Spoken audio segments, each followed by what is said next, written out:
Hello, everybody.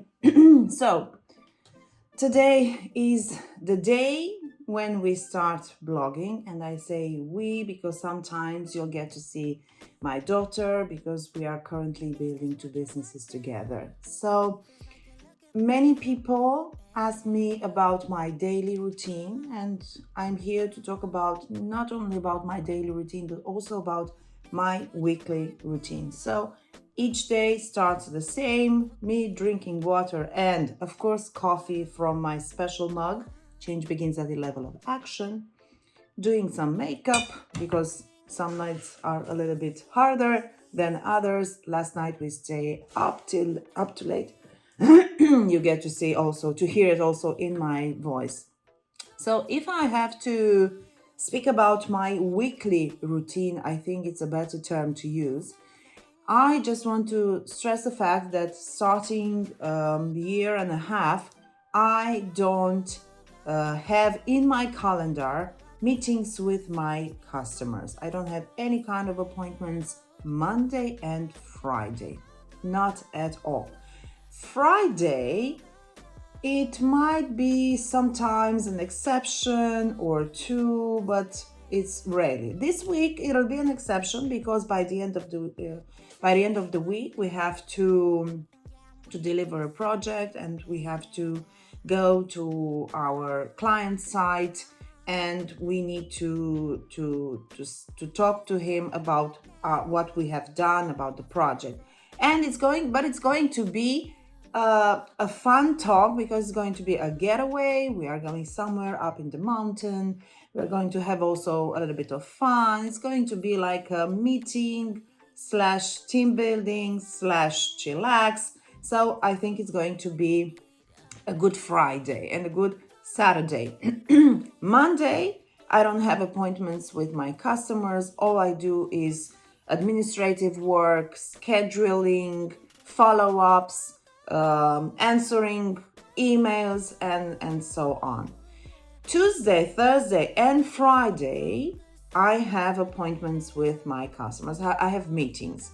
Now, due to the COVID-19 situation, I have lots of meetings online, of course. So today there are going to be 2, maybe 3 meetings. One of them is with the customers that we started to work with on his strategy, his marketing strategy last year. And somehow we decided that it's best to reorient and to help him open a new side, a new kind of business, not only a one brand business, but a multi-brand business. So there's lots of work to do. It's almost done there. And yesterday when we tried to do a Facebook ad, we realized that something was wrong because the person that created the Facebook Manager account did something not necessarily bad because he's done a great job, but we need to coordinate our decisions with him because he's the admin and of course he's the boss, he's in charge with or making all kinds of changes in the Facebook Manager platform. So if you don't have a Facebook Manager platform by now, you should start learning. There's a lot of tips, there's a lot of influencers, Facebook gurus that are going to teach you on Facebook how you should do Facebook ads. Normally, I would say if you would have asked me 3 years ago, what is my main lead attraction strategy, I would have said Facebook ads. Nowadays, I change 180 degrees and I would say use Facebook ads, but also you need to increase organically. And in the next videos, we are going to share with you how we are doing it for our brands. You will get to see how we build our brands because 2 of them are brand new and we are going to share this experience with you. So in hoping, of course, that it'll help you build or grow or scale your business. More likely build and grow because we are not yet in the scale up phase. The second meeting because we do not only marketing and social media strategies, but we also do PR and communication strategies, is about a brand, a photography brand that has now the best chance, the best opportunity to sell many contracts. So I will not enter into the business model of this person, of this business owner, because we have all kinds of NDA agreements, of course, with them, but we're allowed to share some of the processes, some of the steps that we do. These clients asked us to help him with his communication strategies. What does this mean? This means that he wants to convey his message in a more persuasive manner, and he asked us to look at his scripts, and we did somehow a step a little bit further, because he's also going to present his products and his services, his packages. We asked him to treat us like we would be his future to be customers. So today in the afternoon, we have a Zoom meeting with him where he will treat us like his customers. He will present, he will do his sales pitch. And based on that, based on reality, based on facts, we are going to do a follow-up with him and then start all over again, helping him in this way to increase his chances of selling as much as he can. The third meeting we will have today is a huge perhaps, it's a huge maybe, is with a customer that is promoting smart home devices. So you can see that we are working with different types of companies, different types of businesses, and we manage to work with everybody. And the question is why? Because I don't know much about photography, I don't know much about smart home devices, and the answer is quite simple, because the process is almost the same. It doesn't matter what type of business you have. Either it's an online business or a brick and mortar business. It doesn't matter if you are at the beginning of your business or you try to scale up your business. The marketing strategies and the communication strategies will differ, indeed will differ from a business to another, but the processes are usually the same. So in our clients, in our portfolio, there are clients also in fashion industry, pharmacy, dentistry, fitness and nutrition, and so on. We will talk about these businesses as we go along with this wonderful journey. I hope to be a wonderful journey, not only for me or for us, but also for you. So I hope these vlogs will help you. This will be a little bit longer videos than you are used to it, but I promise I will share with you meaningful information. So information that you will be able to apply in your business. So let's see what's happened next. I'm going to take the call now, because my collaborator on the first project that I talked to you about is already here. We are going to do a team viewer, and I'm coming back to you with some follow-ups. So see ya. So I finished my first meeting, and I got actually a very good tip regarding Facebook ads, because usually when we see that an ad is working, and we realize that we can leverage that ad. And usually what I see my customers, my clients do, and even I did it, it was that I raised the budget. Let's say if I had an ad and I decided to spend $100 on it, I raised the budget to $500. And this collaborator told me that this is a huge mistake, because when you do that, the algorithm somehow will punish you for this decision, and your cost per click will increase dramatically. So he got on a call with someone from Facebook, because he saw changes in the way that Facebook is taking his money.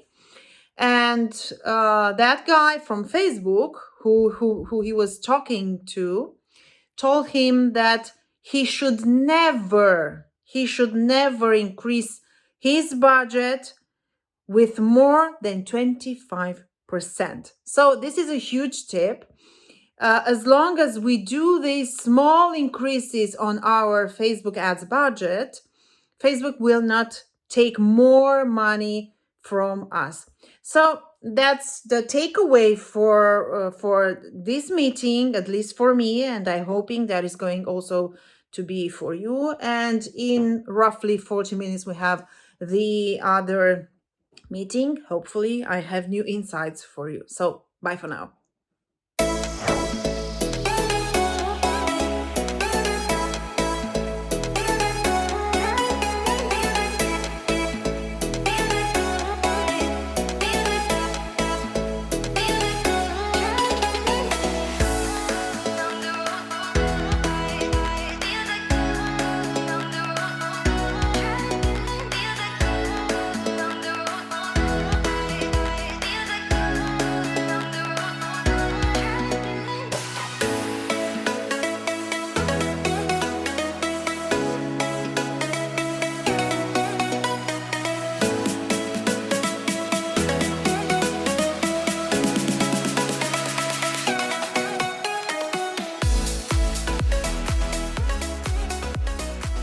So we finished our meeting with the client, and because I'm a woman and a mother, now I have to do some shopping because I have to cook something.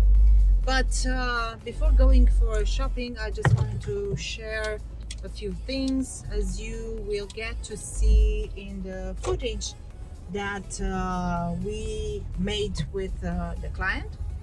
The client is Chobi Pap. He's a photographer, a very talented photographer. And basically what he does, he's creating experiences for the high school graduates. We will share some footage with him, and when I'm going to share these images with him, I'm going to make a voiceover just to see how we work with our customers in our consulting sessions.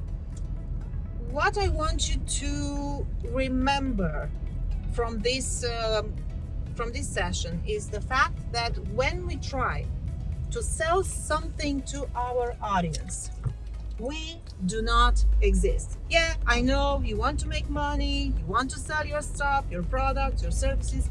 That's perfectly okay. But when you speak to your audience, they are the main character. They are the main character. They have a problem, and you are the guide. You are there to help them with your offer. So what you are offering to your potential customers must be like a map, like a roadmap. Roadmap that, if they choose to follow, they will solve their problems and they will avoid a disaster. So remember this. When you try to sell something, products or services, online or brick and mortar, doesn't matter. You're not the main character, your customer is. Many of you asked me, how do I get to make a difference between a good day and a bad day? And I don't consider that I have necessarily bad days, but as long as I have my customers satisfied, they move the needle further. And as long as I learn something, every time it happens this, I must say that I say from the bottom of my heart that it was not a good day. It was an excellent day. So it's barely 4 o'clock in the afternoon. So there's plenty of time of this day. In the remaining time, I will work on a new product that I'm about to launch. It's a membership site where I will teach young entrepreneurs how to open and how to grow and how to scale their businesses. It's a membership that is going to be structured on 5 pillars, and at the right moment I'm going to share a little more with you, of course. But for today, I think that what's important to remember is that as long as you respect your schedule, things will work out somehow. And remember always to learn something new. What I learned today is that I can have collaboration relationship with people that might look like competition, but they are not. As it was this morning when I had my meeting with that collaborator that we are working on the same project. We are working because I'm sure many of you would like to know more details about this. He's more on the Google AdWords side, and we are working more on the part of Facebook advertising, marketing, social media, building a new site with multiple products and so on. So we can collaborate and we can share experience with people that don't have necessarily they don't need to be, and or we don't have to look at them as competition, because nowadays there's so much market that we don't need to hold. We don't have to compete with each other in order to take this market. There's something for everyone. So I'm sure it's the same case for you. Of course, if you want to be the next Louis Vuitton, you might have some competition there, especially nowadays, since they are the largest company, the largest group of companies in the world with the largest numbers, which is okay. So if you want to become the next Louis Vuitton, okay, you might have some work to do. The other thing that I want you to take away with you today is the way you budget your Facebook ads. And if you don't know how to do Facebook ads, you can find all sorts of Facebook trainings. Personally, I love Ben Heath. I will leave a link in the description down below. He's very good, very explicit. He's based in United Kingdom, and I think he could be a good fit for you. So do not increase your Facebook ads budget with more than 25%, just to make sure that you will keep your costs in control. And the last but not least, remember, when you are working with your customers, you are the guide, you're not the lead character. So pay attention to what your customer has to say, listen to him or to her carefully, actively, and try to do as best as you can do for that customer in order to help him or her achieve his or her results, of course. So that's it for today. I think we shared enough for this foggy afternoon, foggy day. It was actually yesterday, it was a rainy day. Today it was a foggy day. So as I said, it's not as much as tips and tricks anymore, but rather I like to document the journey and to show you what is possible and how fast it's possible. And just to give you a quick insight, we started 2 new companies, my daughter and I, and probably in the next months you'll get to see how we search for a new office, how we built our new studio, and so on. So stay close. Tell me in the comments what you liked most in this material, of course. Subscribe if you haven't done so already, and I'll see you on the next one. Ladies and gentlemen, I'm Eva Berghmann, and until next time, all the best. Bye bye.